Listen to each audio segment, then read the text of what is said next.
r/no sleep. Posted by u/Theod Cat Lady. Rules of Camp Golden Oak. Part 2. Hey, it's me again, the camper from Camp Golden Oak. Thanks for all the responses so far. I've even managed to get in contact with a few other people who have actually gone to the place. Nothing too exciting, other than some of the odder occurrences I've already mentioned, but at least I know I'm not alone. I'm still going through the folder's contents. There is a lot of shit in here, not to mention some things seem to have fallen out and got shuffled around in the box. I think I found a series of notes passed between me and a friend at the time. Her name was Marie. She was the kid with all the allergies. We've all had a friend like that growing up, I think. I haven't spoken to her since Camp Golden Oak, but I'm still working on reading the notes. Some of them are smudged and it's probably going to be impossible to get them entirely legible, but I hope to have them done soon. For now, I found another set of rules, specifically for the horse corral. Yeah, there's more rules. Who's fucking surprised? I had one of those disposable cameras as a kid. I took at least one each year I was at camp. I must have snapped a pic of the rules hung up in the stables. The picture's pretty dark, but I can make out the rules clear enough. I doubt I'll post any of the pics here, mostly because 98% of them have my fingers in the way of the lens or they're incredibly blurry. Listen, disposable cameras were not user-friendly to a clearly oblivious 10-year-old. If we're going by my memories alone, I loved the horses. I always wanted to ride this beautiful black one named Onyx. She was a sweetie and liked to have her neck pet. I'm learning that I can no longer trust my memories though. Which is probably the worst part of this experience. Anyway, rules are listed below. Welcome to the horse corral. We hope you're here to have a good time. The horses at Camp Golden Oak are gentle creatures who love to be fed carrots and to have fun. Just remember to follow the rules below and we'll all have a great and safe time. 1. Horses are living creatures who deserve our respect. They are not toys. You are not to hit, shout at, or kick the horses.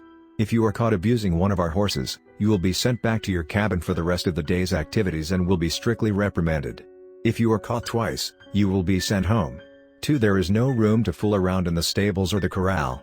Horseplay is reserved for the horses. Rough housing could lead to someone getting hurt, and we don't want that to happen. 3. If you want to help out with care of the horses, be sure to ask the stable master, Ms. Grace Triggs. She always can appreciate a gentle hand. 4. All the horses in the stable are for the campers to ride, except for Domino. He is to be ridden by counselors and Ms. Triggs only. Do not ask to ride Domino. 5. All the horses at Camp Golden Oak that are safe for riding are colored bay, black, or dapple gray. 6. There are group rides every week led by Ms. Triggs. Be sure to sign up quickly as spots will go quickly. 7. Remember that horses can see things that we do not. You may have to go back early from a ride if Domino becomes spooked, but it's better to be safe than sorry. 8. Do not come to the corral alone. It isn't safe.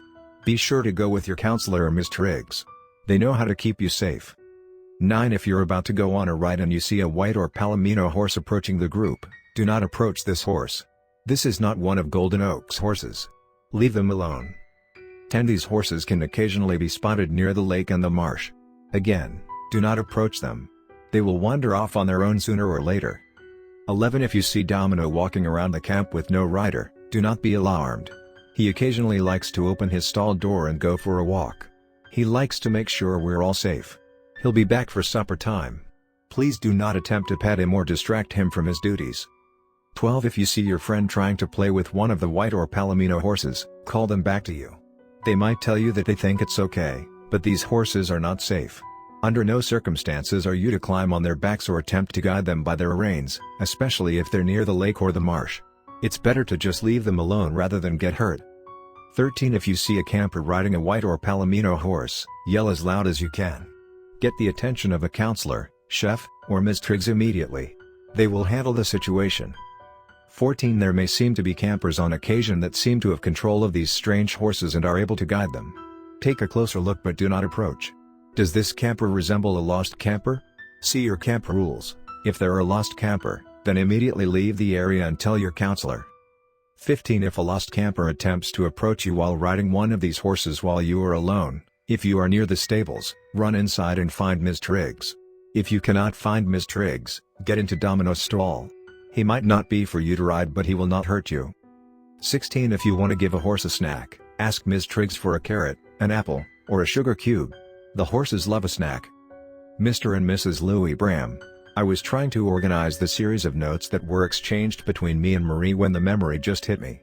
I suppose thinking about the damn place enough shook something loose. Part of me wonders if it's just something my mind made up, but after going through this folder, I'm not sure anymore. I think this happened my second or third year at camp. I was running down one of the horse trails. It was late at night. My heart was pounding in my chest, but I didn't dare turn around. I heard a voice call out for me and I stumbled over a root and fell to the ground, my knee scraped against a rock. That's when I heard it. You know that squelch your tennis shoes make after they've been soaked? It was that. The sound grew closer, and I scrambled back to my feet and took off again. I saw the stables, lit up by 2 lanterns at the front, and I ran faster. I didn't want to see what was behind me, but I knew if I stopped it would catch me. And I didn't want it to catch me. I opened the stable door and slammed it behind me, my head whipping around, searching for something, anything. And then I saw Domino. I was a pretty tiny child, but Domino was an enormous horse. Easily the biggest of the stables. He was jet black with a white spot over his right eye. He looked over at me before quietly nickering. I took that as my invitation. Feeling my fingers shake, I opened up his stall and slipped inside. My legs turned to jelly and I fell to the ground. Domino ignored me, choosing to eat hay and flick his tail. The door opened and Domino's head raised. I heard the squelching of wet tennis shoes slowly approach, and I managed to stand enough to peer over the stall door. There it was. A lost camper. He was a boy, probably around 12, with sunken, pale cheeks and bangs hanging into his eyes. He was completely soaked. I saw goosebumps on his arms but he wasn't shivering. He didn't look up, but he knew I was there. Can we go play again? Like we did last summer? His voice was so sad, and I was sad too. I shook my head. We can't play anymore, Michael. I'm really sorry. Go back to the other lost, please, or Chef will come get you. Michael rested a wet hand on the stall door, but withdrew it quickly as Domino lunged, his body slamming against the door. He gulped as he stared at the horse. And I saw his eyes. They looked watery, like he was sick, but his pupils were shrunk down to pinpoints, black dots in a blue expanse. He looked at me and I felt like he recognized me. He opened his mouth to say something when the stable door banged open and a bright light shined in. Get your arse out of here, you lil demon. Out. Michael bolted, his shoes squelching slowly disappearing into the distance. Miss Triggs walked up to the stable door, lifting up her flashlight. She wasn't a very big woman, but the gun on her waist wasn't the prop one she used for telling stories by the fireplace at the meal hall. She sighed and shook her head. There's no bringing back the lost, kid. Come on, I'll let you bunk with me tonight. I don't remember anything after that, except maybe heading back in the morning. Miss Triggs didn't bring up anything about last night, only lightly ribbing me for snoring like an old man. I laughed and ran to get breakfast. I knew Chef always made his blueberry pancakes on Saturday morning and they always went fast. I'm only getting pieces of the puzzle, it's still filled with giant holes, but I can tell you this. I know Michael. But I don't remember him like that. I remember playing soccer with him, and splashing each other while we swam in the lake. And I remember that he didn't come back to camp next year. Hi guys, it's the camper from Golden Oak again. Sorry it's been so long, work got busy, some personal shit happened, I'm sure you all get it. So last time I brought up the notes passed between me and Marie at Camp Golden Oak. It was a pain in the ass to get them sorted. Not to mention some weren't even legible. I've done my best to transcribe them below but you'll notice gaps, I'm sure. I do remember a bit more about Marie. She went all 3 years of camp, we always ended up sharing a cabin at least 2 of those times. She was the camp friend, she lived in the Upper Peninsula of Michigan for the non-Michigan readers, and we just didn't live close enough to be friends all year round. But she was a sweet girl, a little bit of a crybaby, but sweet. She loved the arts and crafts room the most. I'm glad her handwriting was as nice as it was hard enough working out my chicken scratch. I labeled the notes as Marie and Sarah, Sarah being my name. Anyway, might as well got on with it. I don't have any memories of the incidents described below. Although I think I know an answer about what happened to Michael. I'm so bored. Sarah. If the chef catches us passing notes during morning announcements again, we're gonna get in a lot of trouble. Marie. He won't get us in trouble. He'll just glare before taking them again. You excited for riding horses today? Sarah. Not really. That creepy Palomino keeps following me. It's scary. Marie. Just ignore him. He's just a wild horse. He'll wander off when he gets bored. I call dibs on Onyx. Sarah.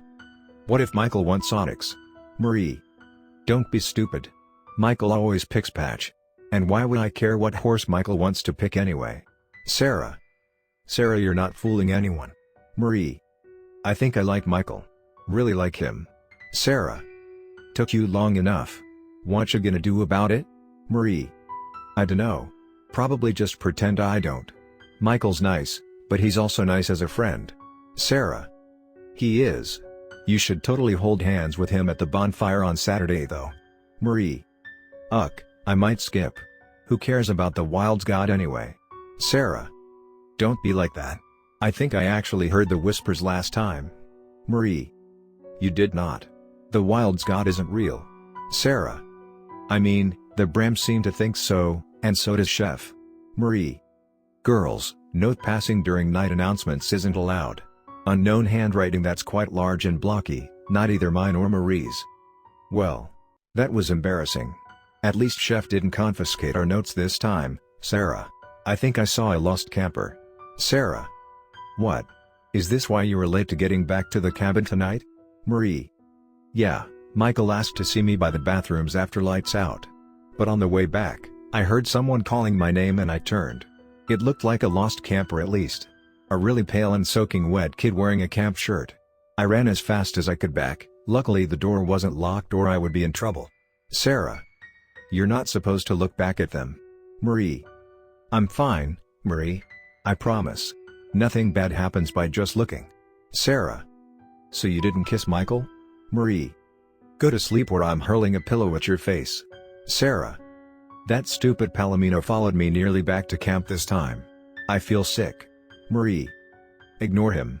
He's being a dumb horse. Sarah. I told Ms. Triggs and she seems pretty mad. She's gonna go out riding with Domino to chase him away, or at least try. I hope she doesn't shoot the poor thing. He doesn't seem mean. Marie. Of course he doesn't. But rules say don't touch the wild Palominos. Sarah. I know the rules, Sarah. Marie. Sorry. I'm gonna go to sleep. Sarah. Did you see that thing on the hike today? Marie. No, and you didn't see anything either. Sarah. Sarah. It was the Wild's God. I'm sure it was, Marie. It was just a stupid tree swaying in the wind. Sarah. Trees don't walk. Except in movies. I swore it had a face too. And Domino didn't spook, so it wasn't something evil. And the Wild's God isn't evil. Marie. Marie, don't be silly. The Wild's God is just something the Brams made up to make the camp seem special. Listen, I don't want to talk about this. Can we just talk about something else? Sarah. Please don't skip the bonfire this Saturday. Marie. I'm going to skip the bonfire. Sarah. Why? Couples hold hands around there all the time. You could be a real couple with Michael. Marie. Michael thinks the whole ceremony about the Wild's God is a bunch of crap. So we're skipping and going to take a walk around the lake. Sarah. Are you crazy? What about the marsh? Marie. What about it? We're not gonna go near it, it's gross and smells terrible. And we're not crazy, we just want to be alone. Sarah. You're making a mistake. I'll tell the chef if I don't see you. Marie. If you tell the chef, I'll never talk to you again. Ever. Leave me alone, and don't even think about sitting near me during arts and crafts. Sarah. Here I found a letter folded up several times and pretty crumpled up. It definitely isn't from me or even directed to me, but I have no idea how it's in my things. Chef. My name is Marie. I have a best friend named Sarah. She's going to try to skip the bonfire on Saturday night to go hang out with Michael. She doesn't want me to tell anyone, but I'm scared for her. She could get hurt. I know she saw a lost camper following her last week, and I'm scared it'll find her again. Please try to stop her from going. I know she'll never talk to me again, but I need to make sure she doesn't get hurt. Thank you. Marie. Marie. I'm really sorry about what happened. I know you're probably still sleeping after what happened, but I need to make sure you know I'm sorry. You were right. I was being stupid. Michael was just so brave, and I want to be brave too. I wanted to impress him. And because of that, I'm never going to see him again. The lost campers. Michael thought one of them was his friend. That was the one I saw after meeting Michael at the bathrooms. They're evil. They smell like a wet, moldy basement. They started singing the camp song and chased us into the woods. I almost ran into the marsh when you saved me. You stuck a foot in instead though. You had like 3 leeches stuck to you. I'm so sorry. That must have really hurt. Michael's still missing. The Brems and some of the counselors have been searching non-stop, but I don't think they'll ever find him. He's one of the lost campers now. I'm so sorry. I should have believed you. Because I was stupid, you got hurt, and Michael's gone forever. I know you'll probably be going home after you feel a little better. I don't blame you if you hate me. Please don't hate me. Sarah. Sarah. The Wilds God spoke to me during my dream. You need to open your ears to him or Michael's going to lead you to join the lost. I will be going home. And I'll miss you lots. But I'll see you next year, and we'll pick up right where we left off. I don't hate you. You are and always will be my best friend. Marie.